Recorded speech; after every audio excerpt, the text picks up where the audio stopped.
కన్యవారి గనక చూసుకున్నట్లయితే గ్రహణం లాభస్థానంలో పడుతుంది. చాలా మంచిది గ్రహణం లాభస్థానంలో పట్టినప్పుడు కన్యవారికి. అయితే ఈ లాభస్థానంలో పడుతున్నందుకు 90% లాభమే, అందులో ఎటువంటి సందేహం లేదు. కానీ ఒక్కొక్కసారి మన మహాదశలు అంతర్దశలు ఏమైనా సంబంధించిన గ్రహణం పట్టే సంబంధించిన వాటిలోకి వస్తే మాత్రం ఇబ్బంది ఉంటుంది. కాబట్టి దానికి ఏం చేసుకోవాలి, మీరే మంత్రం చేసుకోవాలనేటువంటి అంశాలు చెప్తుంది నేనైనప్పటికీ చెప్పిస్తుంది సాక్షాత్ లలితా అమ్మవారిగా భావిస్తూ ఆ లలితాంబిక అమ్మవారి యొక్క అనుగ్రహం మీకు పరిపూర్ణంగా కలగాలని మనస్ఫూర్తిగా కోరుకుంటూ, ఇక్కడ అన్ని రకాల లాభాలు ఇస్తుంది గ్రహణం. ఈ గ్రహణం మనకి 12వ తేదీ ఆగస్టు మాసంలో రాత్రి సమయంలో 11:17 వచ్చి 13 తెల్లవారితే 13 అనగా 4:25 అవుతుంది. అంటే సూర్యగ్రహణం రాత్రిపూట వస్తే మనకు ఉండదు, ఇండియాలో లేదు, వేరే దేశాల్లో ఉంది. అయితే లాభస్థాన గ్రహణం ఎప్పుడు కూడా అన్ని రకాల లాభాలు ఇస్తుందండి. ఎప్పటి నుంచో ఒక పని చేస్తున్నాము, ఇదేంటోనండి ఆఖరికి వస్తే ఆగిపోతుంది, పని అవ్వట్లేదు. కన్యా లగ్నం ఆ రాశి వారికి ఆ పని అవుతుంది, అందులో ఎటువంటి డౌట్ లేదు. అయితే ఇది ప్లస్ మైనస్ కూడా విదేశాల్లో ఉండే వాళ్ళకేనండి, ఇండియాలో ఉండేటువంటి వారికి కాదు. కాకపోతే మీరు ఏదైనా మంత్ర జపం చేసుకుంటే ప్లస్ అవ్వడానికి ఎక్కువ ఛాన్సెస్ పెరుగుతాయి, గుర్తుపెట్టుకోండి. అయితే మీరు ఈ అధిక లాభాలు వస్తాయని కొంతమంది చూడండి ఆశ చూపిస్తూ ఉంటారు. మీకు ఎందుకంటే ఒక 20 లక్షలు పెట్టండి 40 లక్షలు చేసిస్తాం 1 మంత్లో అంటూ ఉంటారు. మనకు నెలలో 20 లక్షలు 30 లక్షలు 40 లక్షలు కోటి రూపాయలు వస్తున్నాయంటే ఎవరికి ఉండదు ఆశ. కాబట్టి ఇటువంటి వాటిల్లో ఇరుక్కుంటారు. ఇది చాలా చాలా చాలా జాగ్రత్తగా ఉండాలి. ఎందుకంటే లాభంలో గ్రహణం జరుగుతుంది, కానీ వ్యయంలో కేతు ఉన్నాడు. 12వ భావంలో ఎప్పుడైతే కేతు ఉన్నాడో, 11వ భావంలో ఎప్పుడైతే గ్రహణం పడుతుందో దాని యొక్క ప్రభావం ఆ రకంగా ఉంటూ ఉంటుంది. అలాగే మరొక విషయం ఏంటంటే ఇక్కడ గమనించినట్లయితే ఈ గ్రహణ ప్రభావం ఉన్నప్పుడు మీరు అంటే పాజిటివ్గా ఉంది అని చెప్పుకున్నాము, కానీ కొంతమందికి రవిదశ కానీ గోచారంలో మీకు ఏదైనా అంటే మీ కర్కాటక రాశిలో ఏదైనా గ్రహం ఉండి ఆ మహాదశలు కానీ అంతర్దశలు నడిచేటప్పుడు మాత్రం కొంచెం ఎఫెక్ట్ ఇస్తుంది అది. మరి అప్పుడు ఏం చేయాలి? ఎక్కువగా వెంకటేశ్వర స్వామి యొక్క నామస్మరణ చేయండి. ఓం నమో వెంకటేశాయ అని నామస్మరణ చేయండి, ఖచ్చితంగా బాగుంటుంది. మరియు కొంచెం ఈవెంట్స్కి లేకపోతే జల ప్రాంతాలకి, ఎందుకంటే జలరాశిలో పడుతుంది ఇది కాబట్టి కొన్నిసార్లు చూడండి ఫ్రెండ్స్తో కలిసి జల సంబంధించిన వాటికి వెళ్తూ ఉంటారు. ఇటువంటి విషయాల్లో జాగ్రత్తగా ఉండాలి. కాకపోతే స్టూడెంట్స్కి మాత్రం కొంచెం ఎక్స్ట్రా నావిగేషన్స్ మీద వెళ్ళిపోతుంది దృష్టి, చదువు మీద దృష్టి తగ్గుతుంది. అందుకని స్టూడెంట్స్ ఎవరైనా ఉన్నట్లయితే వాళ్ళు గ్రహణ సమయంలో హయగ్రీవ స్తోత్రం చేసుకోవడం ఉత్తమము. అయితే ఇది ఏ ఏ దేశాల్లో ఉంది గ్రహణము అని చెప్పి చూసుకున్నట్లయితే మనకి గ్రీన్లాండ్, అదేవిధంగా నార్త్ రష్యా, స్పెయిన్, ఐలాండ్, ఈ దేశాల్లో ఉంది.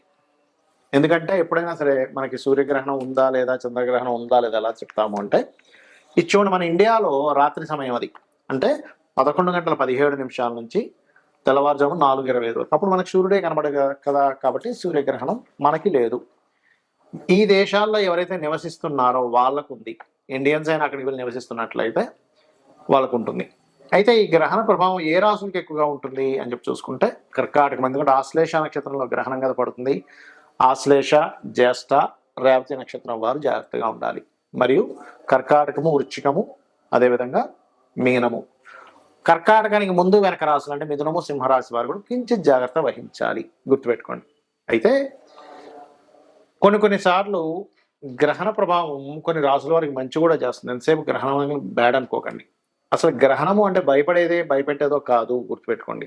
గ్రహణం అంటే ఒక యోగము, ఆత్మకారకుడు, మనస్కారకుడు, కాల మోక్షానికి కారకుడు రాహుకేతువులు, దాని యొక్క ఇది ఒకే దీంట్లోకి రావడం జరుగుతూ ఉంటుంది. దాని నార్త్ అండ్ సౌత్ సంబంధించినటువంటి అక్షాంశ రేఖాంశాలు అంటూ ఉంటారు, నోట్స్ అంటూ ఉంటారు, సౌత్ నోడ్, నార్త్ నోడ్ అంటూ ఉంటారు గ్రహణాన్ని, అంటే ఛాయాగ్రహాలు.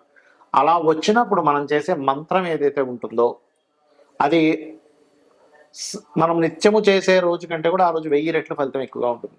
అంటే మీరు ఒక్కసారి నమశివాయ అనే మంత్రం అన్నారనుకోండి 1000 రెట్లు ఫలితం ఉంటుంది. అయితే ఇక్కడ మీరు లలితా సహస్ర నామాల్లో ఏ నామాన్ని కనుక మీరు ఉచ్చరించినట్లయితే ఎటువంటి సమస్యలు తగ్గుతాయి ఆ సమయంలో ఒకవేళ మీరు చేయాలంటే. ఎందుకంటే ఇక్కడ గ్రహణం లేకపోయినా మంత్ర జపం చేసుకోవచ్చు, తప్పేం కాదు. ఆ సమయంలో కూర్చొని సరిగ్గా 11:15 పట్టు స్నానం చేసి కూర్చొని 4:25 వరకు ఎవరైనా సరే, ఎందుకంటే ఆకాశంలో జరుగుతుందిగా. ఇప్పుడు మనిషి జన్మించినప్పుడు కూడా గ్రహం అటువైపు ఉంది అనుకోండి, భూమికి ఇటువైపు ఉన్నవాడికి ఆ గ్రహ ప్రభావం ఉంటుంది కదా. కాబట్టి ఇక్కడ ఈ స్త్రీలు గర్భవతులు ఏమి పాటించాల్సిన అవసరం లేదు, ఆహార వ్యవహారాల విషయాలను ఏం పాటించాల్సిన అవసరం లేదు ఇండియాలో ఉండేటువంటి వారికి. కాకపోతే జపం చేసుకోవచ్చు, దానివల్ల బోల్డంత బలం ఉంటుంది. ఇప్పుడు వివాహం అవ్వట్లేదు అనుకుంటున్నారు అనుకోండి, అప్పుడు ఓం కామేశబద్ధ మాంగళ్య సూత్ర శోభిత కందరాయ నమః నమ్మకంగా చేయండి, ఖచ్చితంగా పనిచేస్తుంది. లేదంటే వివాహం అయింది, వివాహ జీవితం బాలేదు, ఓం శివకామేశ్వరాంకస్తా శివా స్వాధీన వల్లభాయ నమః. అంటే ధనానికి లోటుంది, ధనం ఇవి రావట్లేదు అనుకునేటువంటి వారు ఓం సంపత్కరీ సమారూఢ సింధుర బ్రజ సేవితాయ నమః, ఓం ధర్మాధ్యక్ష ధనాధ్యక్ష ధనధాన్య వివర్ధనీయ నమః కూడా చేసుకోవచ్చు.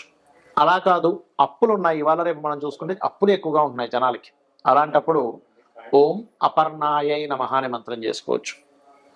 అలా కాదండి, మాకు వ్యాపార సంబంధించినటువంటి అంశాల్లో ఇబ్బంది వస్తుంది, వ్యాపారం పరంగా మేము చాలా ఇబ్బంది పడుతున్నాము అని అనుకునేటువంటి వారు ప్రధానంగా మీరు చేయవలసింది ఓం ఇంద్రగోప పరిక్షిప్త స్మరతూనా భజంగికాయై నమః అనే మంత్రం చేసుకోండి.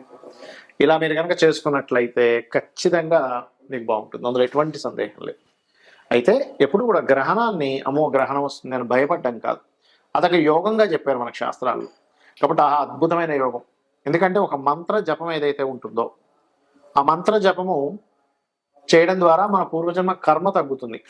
ఎప్పుడైతే పూర్వజన్మ కర్మ తగ్గుతుందో మీకు ఆటోమేటిక్గా అన్నీ బాగుంటూ ఉంటాయి. కొంతమంది హెల్త్ ఇష్యూస్ ఉంటాయి చూడండి, అలాంటప్పుడు హెల్త్ ఇష్యూస్ ఉన్నప్పుడు ఏంటంటే ప్రధానంగా ఓం సర్వవ్యాధి ప్రశమని సర్వమృత్యు నివారణి అగ్రగణ్య చింత్య రూప కలికర్మశనాశిని.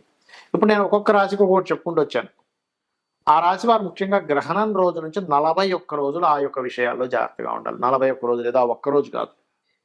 అదేవిధంగా దానాలు ఏమి ఇవ్వాలో చెప్పాను నేను మీకు. మరొక విషయం ఏంటంటే, ఏమంటే నాకు రాశి తెలియదు ఏమీ తెలియదండి కానీ గ్రహణ ప్రభావం నా మీద ఉంటుందా అంటే, మీరు ఆ సమయంలో మీ ఇష్టదైవాన్ని స్మరించుకోండి సరిపోతుంది. రాశి తెలియదు అన్నప్పుడు పేరుతో చూసుకోవడం, పేరుతో చూసి గ్రహణం పడుతుంది అనుకోవడం అనేటువంటిది కరెక్ట్ కాదు.